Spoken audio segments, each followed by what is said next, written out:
Hello ladies and gentlemen, and welcome once more to Aurora 4X.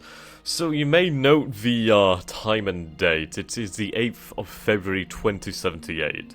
And my god, it has taken a long amount of time to research everything that was needed. Well, not everything, because my tech is okay now. It's okay. At least I hope so.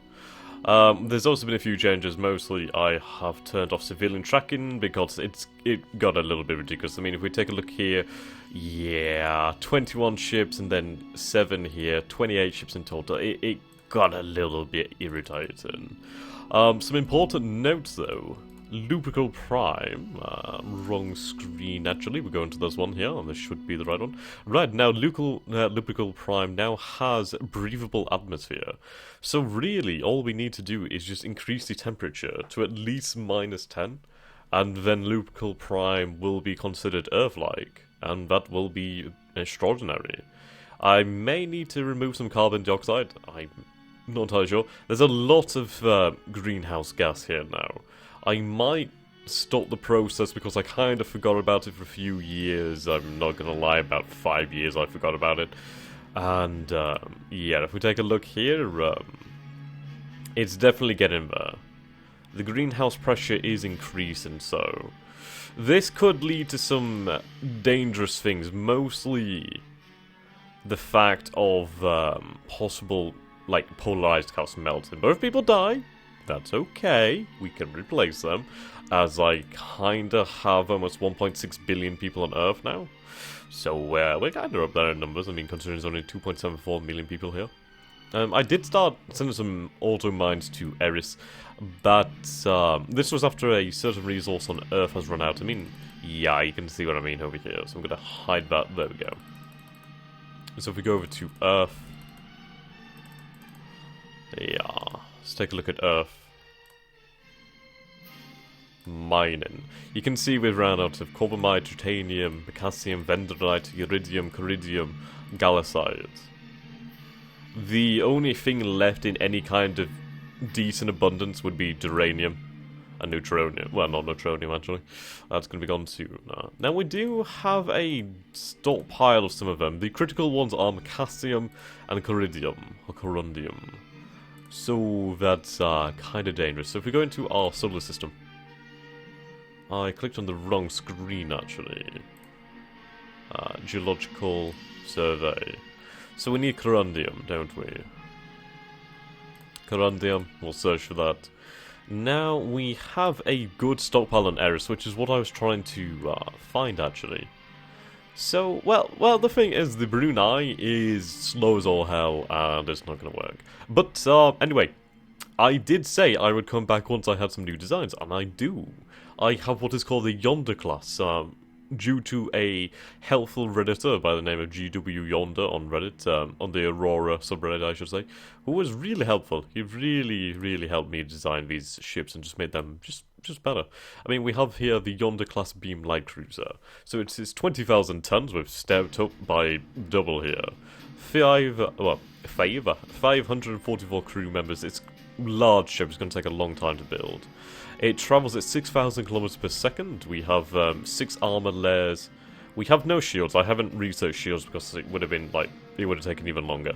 We have some sensors, of course. Damage control rate in the lifetime is about 2.09 years. We have the 800 engine power magnetoplasma drives. Basically, before I had 6 engines of the older class, the 400 engine power, but it was suggested to me, well, you might as well just make them the size 50s, and they'll be the same weight, but you'll gain a hell of a lot more efficiency, which was true. Before this, it was like half of this. So we have a range of 60.1 billion kilometers, about 115 days at full power. On board, the weapon systems are quad 15 centimeter far ultraviolet laser turrets. So these guys have a range of about 300,000 kilometers. Their tracking speed is 25,000 kilometers. So these babies will put out some shots. They most certainly will put out some shots. I do have a 192... Well, the max range of the beamfire controller is only 384,000 kilometers. That was the best I could get with current technology. I am researching beam fire control, but the research has become really, really costly. I designed a new tokamak reactor, so that's fine. Yeah, we have the smaller ones here with the 48 and then one here with the 68. As you can see here, the ship requires 96 power, it's 112 power. It might not be quite enough, but it's a little bit more than we need, so it should help with the fire rate at least. I hope so. I may have to retrofit it in the future and add a little bit more power, but it was the only way to try and get everything I wanted on. So we have an active search sensor with about 30.8 million kilometer range, and I believe a second sensor actually. Yes, we have two sensors. This one's a lot smaller range, but it will be able to detect missiles out to a range of 3.4 million kilometers. About 2 million kilometers for the size 6 missiles or smaller. And we also have electronic warfare. This took a fucking long time. I got really lucky. I got a scientist for about 50% research bonus into... what does it actually come under? I forgot what this comes under, but I got a 50% bonus into that. I forgot what they are actually under now. It might be energy weapons, it might be sensors and fire control, it was something like that. But yeah, that scientist was amazing. Though, she died after about 6 years, so... yeah. R.I.P. Miranda. She was good. I've also designed some new missiles, so you can see here the summary of the components. It took the piss. It took the absolute piss. So, we have some other ships. I designed a Yonder class command cruiser, so this is once again 20,000 tons. It has only 2 turrets, so it has about 8 lasers, I suppose you could say, with the same range. It's pretty much the same as the Yonder class, besides the fact, oh, actually, it has some ordnance loaded. Apparently, that's incorrect. These are the new missiles. I'll show you these ones soon. Yeah, it shouldn't have those. So we'll go to design view, because I haven't fully, like, finished with this yet. I just wanted to make sure. So there's the 3 engines over here. I mean, the, well, fuel efficiency is really good. So as we can see here, we have a much stronger sensor here. I managed to research some of the grav sensitivities and the EM sensitivities. So it's pretty good range now, 137.7 million kilometers, going to give us a nice wide range. The jump drive took the bloody longest. I realised, well, what I was going to do at first, I was going to make a really large jump drive, and I thought, crap, no, this is not going to work. So I went and I researched jump drive efficiency and sizes, so it makes it so the jump drive, it's smaller, like the size is smaller, but it can carry more tonnage. So for a 20,000 ton vessel, we had to go for a, I can't remember, it might be, I forgot how large it is actually, component summary, size in tons. It's a size 55, if that's it. I don't think that's correct, but well. So you can see here that we have the engines, and that's about 40%, 40.9% of the entire ship. That's really cool to keep in mind, actually. Oh no, it might be... right, so we have size here. So size... ah, okay, I see. So the engines make up 37.5% of the ship. I love the detail. I didn't realise you could do this before. So we have 37.5% goes to the engines, 13.8 to the jump drive, 10.9 to the quad lasers, 8.2 to the armour, 7.5 to the fuel storage, 6.3 to crew quarters, engineering spaces. Yeah, so you can see here, there's not much really. Okay. So I may edit this class, but it is definitely capable. I decided on beams. I was initially going to arm it with anti-missiles, well, missiles, AMMs, but I think with the beams they're more reliable. We don't have to worry about giving this beast any like munitions or something like that, so it cuts down on the possible things that could go wrong. It only has 5 armor layers, but I'm hoping, well, it'll never be alone is what the plan is. I'm hoping that our other missile ships will give us that extra anti-missile. Now they don't have any CIWS, which is a shame. I wanted some, but yeah, I decided why really rely on a CIWS, which I mean, don't get me wrong, it may come in useful, but it only has a range of about 10,000 kilometers, which is, if missiles are that close, it's very, very unlikely you're going to be able to shoot down all of them. So, I mean, 1 or 2 is good, but yeah. I decided to put the weight into other components. I mean, these quads here, they will be able to shoot down missiles at about 300,000 kilometers. We should get about 2, maybe 3 shots off. They have a reload rate or refresh rate, whatever you want to call it, of about 5 seconds. So yeah, that should give us a decent amount of time, actually. Of course, we can start moving away. 6,000 kilometers is faster than the enemy that we found about, well, almost 10 years ago, almost a decade ago now. I do apologise that you guys weren't here for this, but I didn't want to subject you to me going through design after design after design and thinking, no, this is crap, and then spending hours. I mean, oh god, it took me about 5 hours of bloody clicking to get to this point. It took so fucking long for some reason. I blame Google Chrome, so I switched over to Mozilla Firefox. Google Chrome is a fucking fat-ass cat that eats RAM. Right, so this is my missile cruise. I'm not entirely finished with it yet. I might leave this one a little while. I might post the designs in the comments so you guys can take a look at it and maybe like tell me what you think. Well, I could go through it now, actually, I suppose. So we have 5 size 6 missile launches. I went for size 6 because I wanted a better ASM that could have some more accuracy, and 25 size 1 missile launches. I do not ever want to be in a position where I'm not going to have enough missiles. Now, it does have 2 CIWS 250s, which I think I might remove, actually. It's helpful. It's very helpful. I mean, it would be quite decent, but I think this is why I'm not sure on the design. I think I might remove them. And if I remove them, I would gain, let's see here, like, yeah, about 900 tons. And that's a big deal. That's a big deal indeed.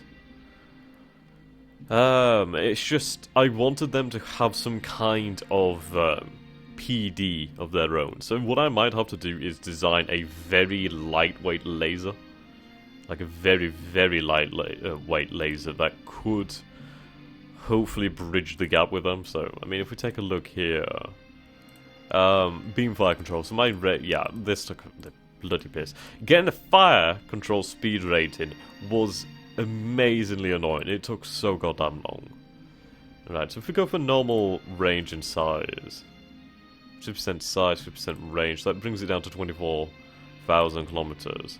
Though if we go here in tonnage, it goes from 25 tons to only, to only 10. Though I might go for this 25% range. Does that increase range or?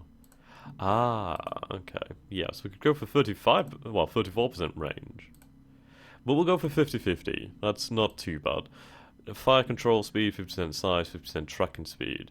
So this tracking speed is halved, but that's not a good idea. I mean, I could make it 4 times larger and have it track to 25,000, which I'm going to need. So that brings the speed up to 25 tons. Ship-based system. Okay, so we're going to call this the light... the light beam PD fire control, and we'll start building that in the future. And it's going to take a lasers. Now, I did unlock 25cm laser focal lenses, which they have a huge range of almost 1,000,000 kilometers. That's huge. I mean, I could probably make this. No, I don't think I could actually. Whoops. Far ultraviolet. Yeah, you can see the differences in the bandwidth, so, well, you know what I mean. Visible light spectrum, you know what I mean. So the visible to infrared, infrared to visible is about 320,000 kilometers. Near ultraviolet is 480, which is what we were on before. Ultraviolet 640, far ultraviolet is 800,000. These took the piss to research. It took so long. I am going to complain about this because it did take a long time. The time I put in for you guys. Yeah, I was thinking about maybe making one of these like a spinal mount or something like that. And then, I don't know, if that'd actually make it any better or whatever. It might increase range, I have no idea. But it would be quite handy. It would be something like, was it the, from Mass Effect, was it the Prometheans? Are the Prometheans in Mass Effect? Or am I thinking of Halo? Protheans, that's it, Protheans. I think that's Mass Effect, the Protheans. I believe they had a ship with those beams, and I kind of thought of that. I think it's Protheans. I'm sure it's Protheans. Anyway, assuming direct control, those people. But yeah, we're going to bring this down to about 10 centimeters. So if we take a look here, that reduces range to about 150. Actually, no, I could probably do with change that beam fire control range. Who knows? Yeah, so from 250, from 225, sorry, to 10, you can see how big of a difference that is, and in weight as well. So if we bring that down here, capacitive recharge. I could lower that actually. I mean, if we take a look here, power recharge is 6, so it uses double the amount of power. If we go to 4, it only uses 4, but it still fires every 5 seconds. At 2, it fires at 10 seconds, but at 3, that seems to be the golden spot there. So it only uses about the same power, so it's pretty fine. Okay. Yeah, so we'll call that the light beam PD, well, the 10 centimeter PD. And then we can design that laser in the future. I mean, that's only 150 tons. We'd obviously have to put it into a turret, which would be a much more involved task due to the fact the turret's going to be heavier. But 150 for the laser is not bad at all. Let's go back to the PD then, to the beam fire control then, I should say. We'll redesign it to try and make it 150,000 kilometers if we can. Right. This is CIWS. That's a little bit confusing. Right, here we go. So, we need it to be 150. So let's see, 2 times the size is 96. 3 times the size is 144. 4 times gives 192, but we can't reach that. But you can also see here the tonnage. So I think 3 times is going to be 75, yep, which it is. Right, 50% size. We need it to be larger. Oh, wait, no. We need it to be larger for the tracking speed, so it's going to end up being about 300 tons. Which is not bad. 300 tons for 144,000 kilometer range. So we'll lose about 6,000 kilometer range on those light PDs. But it would, well, it would be capable. So we'll create that project. And, yeah, we could mount those on our ships as light PD. Basically, I could probably put them in quad turret, something like that, and then, yeah, they should be quite efficient. So, now that I'm actually back into the game, and not just sitting here clicking month, then we should start doing things again. So we are going to redesign, well, we're going to design a new freighter. We'll go from the Brunei's design. We had the Brunei Mark III, actually. So we're going to overhaul this thing. I also did get new armor, which is really nice. So you can see here, the composite armor, we now have ceramic composite armor, which is really nice. Right. So this was the ship that would have the cryogenics as well.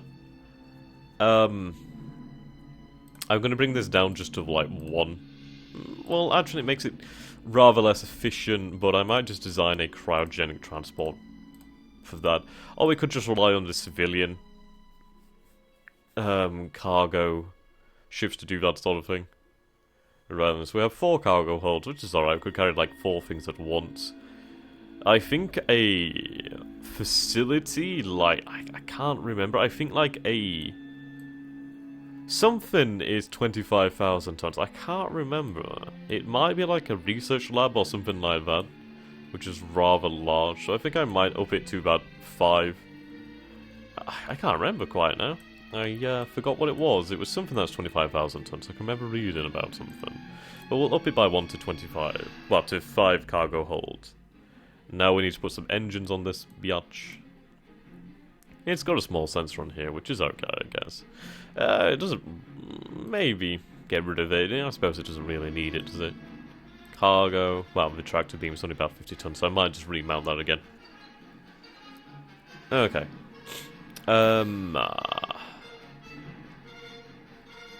Engines, yes. So you can see here. So I had this 400 military engine design, which is about, it was 1.25%, well, 1.25 times the power of normal, so it was like 125% engine power, basically. But it turned out to be rather inefficient, so I made one that was like 1-to-1 ratio, so it was just like the normal power, but yeah. I had about 6 of these, which was about the same as this. So this is just like 2 of those. So if we put one of these on here, we get 296 speed.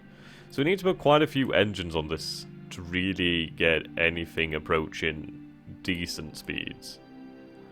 We only have about, what was it? Whoops. No, I don't want it 120 whoops. Yeah, we only have about 150,000 tons capacity at the shipyard. I say only. I could, like, boost it, I guess, but oh, fucking hell, I don't want 240 whoops. Let's get rid of some of these, I guess. That brings the tonnage down a little bit. That's nice. So we have 7 engines here. That would give us 1,872 kilometers per second, which is, it's okay. It's faster than our old warships, really. Right, so we have an engineer in space. Yeah, the chance of breakdown is huge. Why is it classed as a military ship? The engines, isn't it? Motherfucker. Goddamn engines. Do I have a commercial? Well, we have this one, which I imagine is probably exactly the same. Alright, so we'll go for 10 of those, and then we'll have to reduce it down a little bit. So you get, oh, bloody hell, they're awful. I'm gonna have to design a new civilian engine. I completely forgot about the civilian engine. Bollocks. Okay. Well, in the meantime, what we can do is go to our shipyard. So you can see here, I started retooling for the Yonder. So that'll be done on the 17th of March 2078. So at least you didn't have to sit through that. We do have 2 Doctors still around. I decided to put them in a task group called SolSec, basically Sol Security Force. And you'll be glad to know we haven't had any alien incursions since that fateful day where I tried to take them on. So you can see the orbits going around here. I think what we might want to do is approach this system when Proxima Centauri is over here, and then if we approach from the Lumban jump point, we could try and approach it about here, or something like that. I don't know how the ranges will play out, and then try and engage from that position. Because we were in a terrible position with Proxima Centauri here, we kinda got trapped, we couldn't escape. So we do not ever want to repeat that mistake. I mean, I really like the Doxa class it's far too much a utility ship in the sense of it's basically like a Swiss Army knife. I tried to make them like Swiss Army knives where they could do pretty much everything, but they couldn't do it particularly well, and we paid for that severely. Well, those losses will be avenged in time. I think with these new Yonder classes, we might be in a position to take on the enemy. I'd hope so. If we take them on one at a time like they did last time, we should be able to handle it easily. And we do have ships faster than them, larger than them. Though size doesn't particularly make a difference, but the speed definitely does. Alright. So if we go over to a ship, our missile ship actually, and we'll take a look at it once more. So we'll go to the Yonder Missile Light Cruiser. Now, so let's take a look at our ordnance then. So we have the new babies I designed. I called the AMMs the Ferrous, and then I went for the Magnesium for the ASMs. So we have the Ferrous over here. So these are like almost twice the cost of the old ones. They are 16,000 kilometers per second. I managed to get a bit more speed out of them by redesigning the engines. They only have an endurance of 1 minute, though. Their range is significantly smaller. I've made these as basically close in, under 1 million kilometers range. I mean, the Furies had a 11 million kilometer range, but we couldn't detect any missiles at that range. So all that range, all that fuel was kinda pointless. So, yes, we've redesigned that to make it 0.9, so about 9,000 kilometers. Yeah, so you can see here, this rating, I believe this is, man rating. I'm not entirely sure what that means. Radiation, I didn't know I could actually drag these out. That's not quite nice, actually. Yeah. So, they have a... I believe this might be their agility or something like that. About 34 or something. They don't have any armor or ECMs. I will try and research ECM for my missiles later on if we can. So that's that. I wish I could show you more detail. I'd have to really redesign the missile again, but they're faster. Their hit chance for the Ferris, it's about it might be 52% for missiles going over 10,000 kilometers. So it's kind of up there. It's like the best I could achieve. It might be higher than that actually. I can't quite remember right now. But the magnesiums, I'm quite proud of the magnesiums. The magnesiums have a 102.4% chance of actually hitting a ship going under 5,000 kilometers, or 5,000 kilometers-ish. So we should have a pretty dead-on chance of hitting their ships. Now, they have a range of about 56.4 million kilometers, which is okay, actually, but the enemy did have ECM, which is going to counteract our range. Though we do have ECCM, which is electromagnetic countermeasures, which is quite odd. Yeah. At speeds of about 10,000 plus, they have a 52.4% chance of hitting as well, which is pretty good actually. That's a pretty good chance. I mean, we are going to be firing only about 5 of them, but 25 Ferrises. Yeah, that will be dangerous. I mean, we will go through these Ferrises like crazy. I mean, I could get rid of a few more of these magnesiums. I mean, I think we'll go for maybe 5 volleys of magnesium missiles. We should be okay.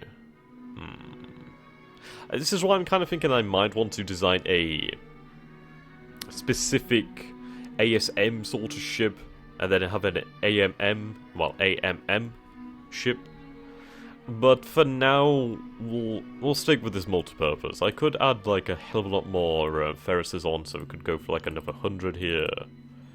Yeah, so we could go... Actually, no, that's quite nice. It's quite a neat number. 500 Ferrises, 50 magnesiums. So, yeah, that should do quite nicely. And that's going to cost us a hell of a lot to build.